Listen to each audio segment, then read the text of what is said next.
جی یہاں پر یہ کوشچنز جو ہیں وہ آ گئے ہیں, ہم اس کو دیکھ لیتے ہیں.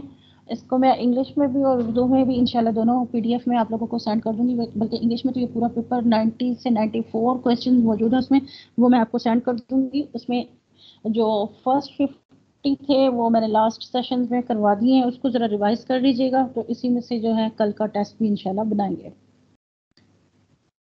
9 ستمبر 1958 کو پاکستان نے گوادر کو یہاں سے حاصل کیا. یہ کرنٹ افیئر کا کوشچن ہے. یہ جو ہے کوشچن کا آنسر جو ہوگا عمان, بحرین, ایران یا ان میں سے کوئی نہیں. تو اس کا صحیح آنسر جو ہے وہ عمان ہے.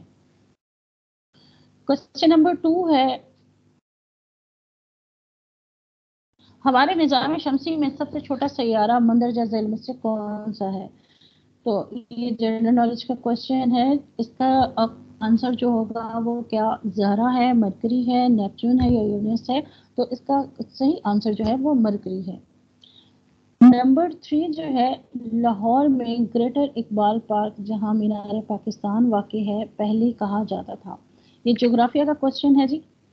ناصر باغ کہا جاتا تھا, گول باغ کہا جاتا تھا, نیپیر پارک کہا جاتا ہے یا منٹو پارک کہا جاتا تھا؟ تو اس کا درست جواب ہے منٹو پارک. کوشچن نمبر 4 ہے, حجاز پہاڑ کہاں پایا جاتا ہے؟ یہ جغرافیہ کا کوشچن ہے. ایران میں پایا جاتا ہے. دوسرا آپشن ہے سعودی عرب میں پایا جاتا ہے. تھرڈ آپشن ہے کویت میں پایا جاتا ہے یا عراق میں پایا جاتا ہے. تو حجاز پہاڑ جو ہے سعودی عرب میں پایا جاتا ہے. اس کا کریکٹ آنسر سعودی عرب ہے. یہاں پر انگلش کا بھی کوشچن آ گیا, اس کو ہم آگے جانے دیتے ہیں, اس کو اردو میں ٹرانسلیٹ کر کے. نمبر 6 ہے جی, کرنٹ افیئر کا ہی ہے یہ بھی. اسلامی نظریاتی کونسل کے موجودہ چیئرمین کون ہیں؟ اس کا آپشن ہے علامہ سید افتخار خان حسین نقوی, مفتی منیب الرحمان, ڈاکٹر قبلہ ایاز یا ان میں سے کوئی نہیں. تو اس کا درست جواب ہے ڈاکٹر قبلہ ایاز. نمبر 7 جو ہے, پیغمبر کا نام جس نے فلکیات کی سائنس کو متعارف کروایا. اس کا جواب ہے حضرت ادریس علیہ السلام, عیسیٰ علیہ السلام, موسیٰ علیہ السلام یا حضرت لوط علیہ السلام. اس کا صحیح آپشن ہے حضرت ادریس علیہ السلام. نیکسٹ کوشچن ہے جی, فرانسیسی صدر ایمانوئل میکرون کس سیاسی جماعت سے تعلق رکھتے تھے؟ یہ بھی جو انٹرنیشنل انفو ہے, اس میں اس کا آپشن جو ہے وہ ہے جمہوری مرکز, یونین برائے عوامی تحریک, لا ریپبلک اینڈ مارچے یا سوشلسٹ پارٹی. تو اس کا صحیح جواب ہے لا ریپبلک اینڈ مارچے. یہ بھی انگلش کا جو ہے کوشچن تھا, اس کی ٹرانسلیشن کر دی گئی ہے. جیسا کہ چاقو کاٹتا ہے تو مونڈنا ڈیش ہے. یہ انگلش کا ہے بلیڈ, چمڑا, آئینہ یا استرا. تو اس کا آنسر تھا استرا. نیکسٹ کوشچن ہے جی, جنرل نالج کا کہ بہادر شاہ ظفر کو دہلی کی فتح کے بعد انگریزوں نے کہاں لے جایا گیا, یعنی کہاں لے گئے؟ یہ پہلے بھی کوشچن یہ بار بار ریپیٹ ہو رہا ہے. کہاں لے گئے تھے جی؟ آگرہ میں, رنگون میں, بالی میں, ہانگ کانگ میں. تو یہ اس کا درست جواب ہے رنگون میں. کرنٹ افیئر کا نیکسٹ کوشچن ہے جی, اقوام متحدہ میں پاکستان کا مستقل نمائندہ ہے منیر اکرم, ڈاکٹر ملیحہ لودھی, مسعود احمد خان یا ان میں سے کوئی نہیں. تو اس کا درست جواب ہے منیر اکرم. نیکسٹ کوشچن ہے جی کمپیوٹر سائنس کا, MS ورڈ 2016 میں کور پیج کا آپشن دستیاب ہے.